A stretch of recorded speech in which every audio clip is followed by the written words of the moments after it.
நண்பர்களுக்கு வணக்கம். இன்னைக்கு நம்ம வீடியோக்குள்ள போறதுக்கு முன்னாடி நம்ம சேனல் 1500 சப்ஸ்கிரைபர்ஸை தாண்டி போயிருச்சு. அதுக்கு உங்களுக்குலாம் மிகப்பெரிய நன்றிகள். உங்க நண்பர்களுக்கும் உறவினர்களுக்கும் நம்ம சேனல்ல நீங்க ஷேர் பண்ணீங்க அப்படின்னா அவங்களுக்கும் இந்த பயனுள்ள தகவல்கள்லாம் போய் சேரும். அவங்களும் நம்ம சேனலை சப்ஸ்கிரைப் பண்ணாங்க அப்படின்னா மென்மேலும் பயனுள்ள தகவல்களை உங்களுக்குலாம் கொடுக்கறதுக்கு நான் ட்ரை பண்றேன். டைரக்டா வீடியோக்குள்ள போயிடலாம். இன்னைக்கு நம்ம வீடியோல mister and missus gold, mister and missus ITC, mister and missus LIC, இவங்க 3 பேரும் ஒரு 5 வருஷமா கோல்டுல, ஐடிசி ஷேர்ல, எல்ஐசில முதலீடு பண்ணிட்டு வராங்க. இவங்கள யாருக்கு அதிக லாபம் கிடைக்கும், யாருக்கு அதிக பெனிஃபிட்ஸ் கிடைக்கும் அப்படின்றத பத்தி இந்த வீடியோல பார்க்கலாம். நான் இப்ப சொல்ற டேட்டாஸ் எல்லாமே ஆன்லைன்ல அவைலபிளா இருக்கு. நான் ஃபேக்டா சொல்றேன். ஒன்ஸ் வெரிஃபை பண்ணி பார்த்துட்டு கூட நான் சொல்றது சரியா தவறான்றதை நீங்க புரிஞ்சுக்கலாம். ஃபர்ஸ்ட் மிஸ்டர் அண்ட் மிஸ்ஸஸ் கோல்ட பத்தி பார்த்துடலாம். 2020 இருந்து 2024 வரைக்கும் ஒரு 10 கிராம் கோல்டு, நான் 24 கேரட் கோல்டு தான் அதுல மென்ஷன் பண்ணியிருக்கேன், 48,651 ரூபாயில இருந்து 71,510 ரூபா வரைக்கும் வளர்ந்து வந்திருக்கு. மிஸ்டர் அண்ட் மிஸ்ஸஸ் கோல்டு என்ன பண்றாங்க அப்படின்னா, அவங்களுடைய ஃபேமிலியோட வெல்த் கிரியேஷனுக்காக இல்ல ஒரு ஃபினான்சியல் பேக்கப் செக்யூரிட்டிஸ்க்காக கோல்டுல இன்வெஸ்ட் பண்றதா முடிவு பண்ணிட்டாங்க. வருஷம் ஒரு 10 கிராம் கோல்டு, அது என்ன ரேட்டா இருந்தாலும் பரவாயில்ல, நான் வாங்கி சேர்த்துவேன் அப்படின்றது அவங்களுடைய கோலா இருக்கு. அவங்க அதே மாதிரி அச்சீவ் பண்ணிட்டும் வந்திருக்காங்க. அவங்க மொத்தமா ஒரு 50 கிராம் கோல்டு வருஷம் 10 கிராம் வாங்கியிருந்தாங்கன்னா சேர்த்திருப்பாங்க. அதோடைய மதிப்பு இப்பத்துல இருக்க கோல்டு ரேட் படி 3,48,000 ரூபாயா இருக்கும். 2,86,000 முதலீடு பண்ணியிருக்காங்க. 3,48,000 ரூபாய் அவங்களுடைய மொத்த மதிப்பா இருக்கும். அடுத்ததா மிஸ்டர் அண்ட் மிஸ்ஸஸ் ஐடிசி, அவங்க வருஷம் 44,826 ரூபாய் முதலீடு பண்ணிட்டு வந்துட்டு இருக்கிறாங்க. ஐடிசி ஷேர் மட்டும் வாங்குறதா நம்ம கன்சிடர் பண்ணிக்கலாம். அந்த அமௌண்ட் நான் எப்படி கால்குலேட் பண்ணியிருக்கேன் அப்படின்னா, எல்ஐசியில ஜீவன் லக்ஸரி பிளானு 10 லேக் சம்மர்ஷூடுக்கு 30 வயசு மதிக்கத்தக்க ஒரு நபர் எடுத்தா எவ்வளவு பிரீமியம் வருமோ அந்த பிரீமியத்தை தான் ஐடிசி ஷேரா கால்குலேட் பண்ணியிருக்கேன். இப்படி பார்க்கும்போது ஐடிசி ஷேர் 2020ல 238 ரூபாயா இருந்துச்சு. ஸோ 44,000 ரூபாய் அவங்க முதலீடு பண்ணியிருந்தாங்க அப்படின்னா கிட்டத்தட்ட ஒரு 188 ஷேர் ஐடிசியில வாங்கியிருப்பாங்க அந்த வருஷம். அதே மாதிரி 2021ல ஐடிசி ஷேர் பார்த்தீங்க அப்படின்னா 222 ரூபாயா இருந்துச்சு. ஒரு 202 ஷேர் அவங்களால வாங்கியிருக்க முடியும். அப்படி கால்குலேட் பண்ணி பார்க்கும்போது மொத்தம் ஒரு 2024 வரைக்கும் அவங்க கிட்ட 838 ஷேர் ஐடிசி ஷேர் அவங்க கிட்ட இருக்கும்.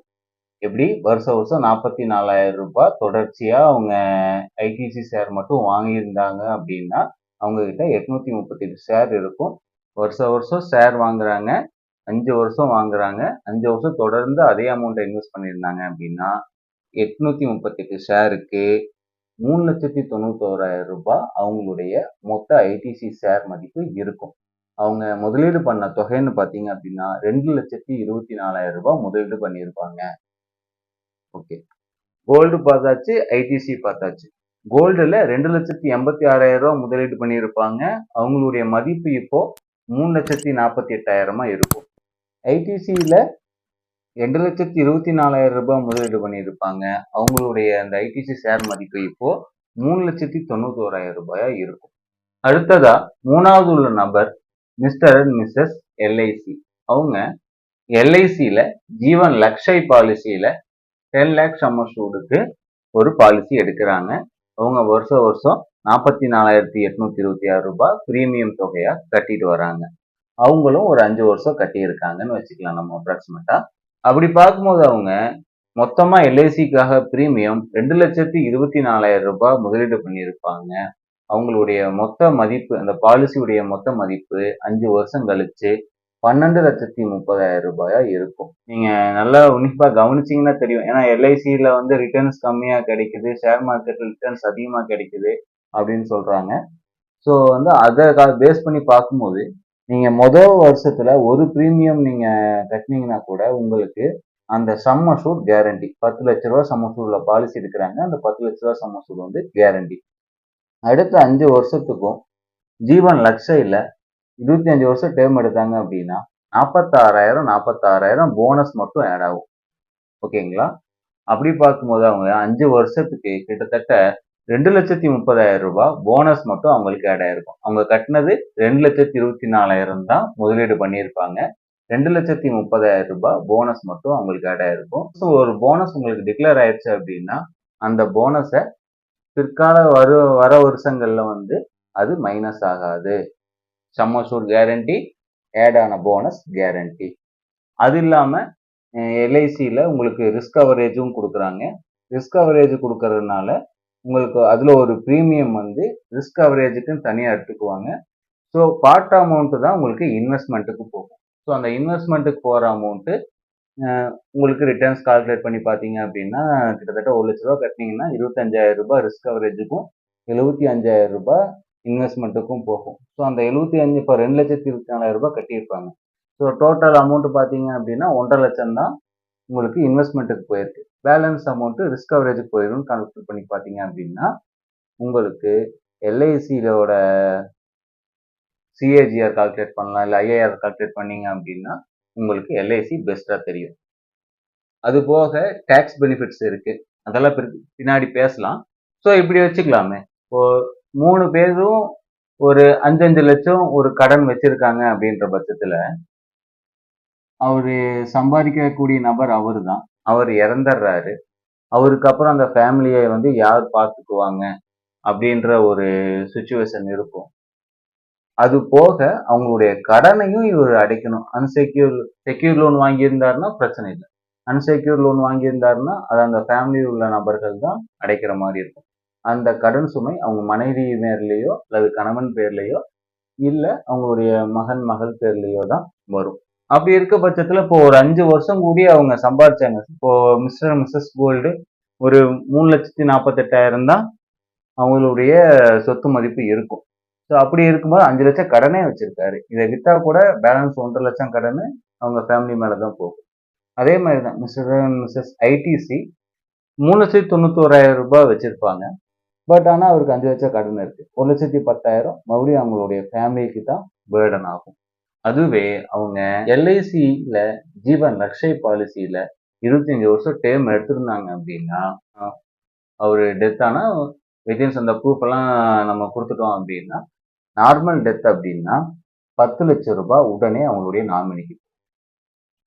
அதுவே ஆக்சிடென்டல் டெத் அப்படின்னா 20 லட்சம் ரூபாய் அவங்க நாமினிக்கு போகும். அப்படி பார்க்கும்போது அந்த 10 லட்ச ரூபா வந்துச்சுன்னா 5 லட்ச ரூபா கடன் அடைச்சிட்டு 5 லட்ச ரூபா சில செலவுகளை அவங்க பார்த்துக்கலாம். அதே 20 லட்சம் வந்துச்சு அப்படின்னா 5 லட்ச ரூபா கடன் போக மீதி 15 லட்சம் ரூபாய் ஒரு தொகை அவங்க கையில இருக்கும். அது மட்டும் தானா? கிடையாது. அடுத்த 20 வருஷம் நான் என்ன சொன்னேன், 25 வருஷம் டேர்ம் எடுத்திருக்காங்கன்னு சொன்னேன். அடுத்த 20 வருஷத்துக்கும் வருஷம் வருஷம் 1 லட்சம் ரூபாய் அவங்களுடைய நாமினிக்கு போகும். அப்படி பார்க்கும்போது அதுல ஒரு 20 லட்சம் ரூபாய் அவங்களுடைய நாமினிக்கு பெனிஃபிட் ஆகுது. அதே மாதிரி மெச்சூரிட்டி தொகை 25 வருஷம் டேர்ம் எடுத்திருக்காரு. 25 வருஷம் முடிஞ்சதுக்கு அப்புறம் கிட்டத்தட்ட அவர் இருந்து பணம் கட்டியிருந்தாரு அப்படின்னா அந்த ஒரு பாலிசிக்கு ஒரு 26 லட்சம் ரூபாய் அப்ராக்சிமேட்டா மெச்சூரிட்டி தொகை கிடைச்சிருக்கும். அந்த தொகைய எல்ஐசி அவங்களுடைய நாமினிக்கு கொடுத்துருவாங்க. ஸோ கால்குலேட் பண்ணி பாருங்க. நார்மல் டெத் அப்படின்னா 10 லட்சம் உடனே கொடுத்துருவாங்க. அடுத்த 20 வருஷத்துக்கு வருஷம் 1 லட்சம் போக 20 லட்சம் ரூபாய் அவங்களோட நாமினி கொடுத்துருவாங்க. மெச்சூரிட்டி தொகையா 26 லட்சம் அவங்களுடைய நாமினி கொடுப்பாங்க. ஸோ அப்படி பார்க்கும்போது மொத்தம் 56 லட்சம் அவங்களுடைய குடும்பம் பயனடைஞ்சிருக்கும். ஆனா அவரு கட்டின பிரீமியம் 2,24,000 ரூபாய். இப்ப இதுக்கு ஐஆர்ஆர் கால்குலேட் பண்ணி பாருங்க. இந்த வேல்யூக்கு சிஏஜிஆர் கால்குலேட் பண்ணி பாருங்க. அதுவே ஆக்சிடென்டல் டெத் அப்படின்னா அடிஷனலா ஒரு 10 லட்சம் சேர்ந்து 66 லட்சம் அவங்களுடைய நாமினிக்கு போகும். கட்டின premium 2,24,000. So LIC policy base நீங்க உங்களோட குடும்பத்துக்கு ஒரு இன்சூரன்ஸ் அடிப்படையா வச்சுக்கிட்டு அதுக்கு நீங்க பிரீமியம் கட்டினது போக மீதம் இருக்க தொகையை நீங்க கோல்ட்ல இன்வெஸ்ட் பண்ணிட்டு அந்த கோல்ட்ல இன்வெஸ்ட் பண்ண தொகை போக நீங்க ஷேர் மார்க்கெட்டுக்குள்ள ஈக்விட்டிஸ் ஷேர் நீங்க வாங்கினீங்கன்னா தான் அது ஒரு நல்ல முதலீடு. நான் ஷேர் மார்க்கெட்டோ கோல்டோ வாங்கக்கூடாதுன்னு சொல்லலை. ஆனா பேஸ் வந்து எல்ஐசி பாலிசி. அதே மாதிரி நான் எதுக்கு ஜீவன் லக்ஷய பாலிசி எடுக்கணும்? நான் ஒரு டேர்ம் இன்சூரன்ஸ் எடுத்துக்கிறேன். டேர்ம் இன்சூரன்ஸ் எடுத்துட்டு நான் ஒரு ஷேர் மார்க்கெட்டுக்குள்ளேயே போய்க்கிறேன் அப்படின்னு நீங்க சொல்றவங்களும் இருக்காங்க. ஆனா அப்படி டேர்ம் இன்சூரன்ஸ் மட்டும் எடுக்கிறவங்க அதிக நாட்கள் அந்த டேர்ம் இன்சூரன்ஸுக்கு பணம் கரெக்டா கட்டுறதில்ல. அந்த டேர்ம் இன்சூரன்ஸ் பாலிசி லேப்ஸ் ஆகுது. 100 பேர் எடுத்தாங்க அப்படின்னா கடைசி வரைக்கும் டேர்ம் முழுக்க கட்டுறவங்க 10% தான். மிச்சம் 90% அந்த பாலிசிக்கு சரியா மெயின்டைன் பண்ணலன்றது தான் ரிப்போர்ட்டு. ஸ்டாட்டிஸ்டிக்ஸ் புள்ளி விவரங்கள் அதான் சொல்லுது. அதே மாதிரி ஷேர் மார்க்கெட்ல மட்டும் இன்வெஸ்ட் பண்றவங்க ரெகுலரா ஒரு டிசிப்ளின்டா அந்த மாசம் மாசம் இவ்வளோ இது கட்டணும், இவ்வளோ ஷேர் வாங்கணும் அப்படின்றது வந்து இல்லாம இருக்காங்க. அது ஒரு பாயிண்ட்டு. அதே மாதிரி வேற ஏதாவது எமர்ஜென்சிக்கு அடிக்கடி அவங்க மார்க்கெட்டை பார்த்துக்கிட்டே இருக்காங்க. ஸோ ரூ. 100 ஷேர் வந்து ஒரு ரூ. 50 போனா கூட 50% லாபம் வெளியே வந்துடலாம் அப்படின்ட்டு வெளியே வந்துடுறாங்க. ஸோ கண்டினியூஸா அவங்க ஷேர் மார்க்கெட்லயும் இருக்கிறது இல்ல.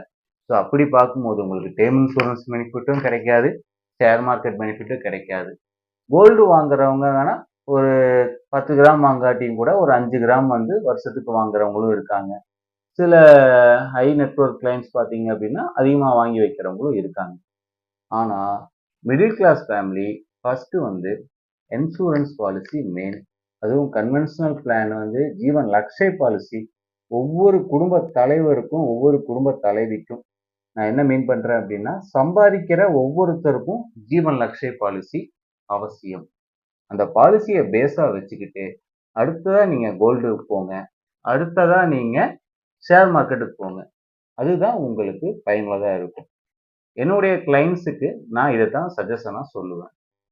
வர செப்டம்பர் மாசம் எல்ஐசி உடைய பாலிசிகள் எல்லாத்தையுமே எல்ஐசி திரும்ப வாங்கிட்டு புதுசா பிளான்ஸ் எல்லாம் இன்ட்ரடியூஸ் பண்ண போறாங்க. அதுல இந்த ஜீவன் லக்ஷய் பாலிசி இருக்குமா, இல்ல அதை விட பெஸ்டா பாலிசி வருமா, இல்ல அந்த பிளான் வந்து இப்போ ஜீவன் லக்ஷய் பாலிசி பாத்தீங்கன்னா நிறைய ரிட்டர்ன்ஸ் கொடுக்கக்கூடிய பிளான்.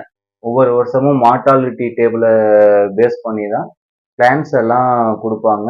அதனுடைய ப்ரீமியம் ரேட்டும் ஃபிக்ஸ் பண்ணுவாங்க. ஸோ ப்ரீமியம் செப்டம்பர் மாசத்துக்கு அப்புறம் எப்படி இருக்கும்னு தெரியாது. இந்த பிளான் இருக்குமா இருக்காதான்னு தெரியாது. உங்களுக்கு இந்த பாலிசி பிடிச்சிருச்சு அப்படின்னா காலதாமதம் செய்யாம உடனே உங்களுடைய வயசு, உங்களுடைய ஃபேமிலியோட டீட்டெயில்ஸ்லாம் எங்கூட ஷேர் பண்ணீங்க அப்படின்னா நான் ஒரு எல்ஐசி ஏஜென்ட் உங்களுக்கு நல்லதா ஒரு பாலிசியை நான் ரெஃபர் பண்றேன். அதை கூடிய சீக்கிரம் நீங்க எடுக்கிறதுக்கு முயற்சி பண்ணுங்க. இந்த வீடியோ உங்களுக்கு பிடிச்சிருந்துச்சு அப்படின்னா லைக் பண்ணுங்க. இந்த வீடியோ உங்க நண்பர்களுக்கும் உறவினர்களுக்கும் பயனுள்ளதா இருக்கும்னு நினைச்சீங்கன்னா அவங்களுக்கு ஷேர் பண்ணுங்க. இந்த வீடியோ பத்தின நிறைகுறைகளை கமெண்ட் பாக்ஸ்ல கமெண்ட் பண்ணுங்க. நான் அதுக்கு ரிப்ளை பண்றேன். மறுபடியும் சொல்றேன், செப்டம்பர் மாசத்துக்கு அப்புறம் இந்த பிளான்ஸ் வந்து திரும்ப வாங்கினாலும் வாங்கலாம். ஸோ எவ்வளோ சீக்கிரம் நீங்க பாலிசி எடுக்கிறீங்களோ அவ்வளோ சீக்கிரம் உங்களுடைய ஃபேமிலியை நீங்க சேஃப்கார்ட் பண்ணலாம். நன்றி, வணக்கம்.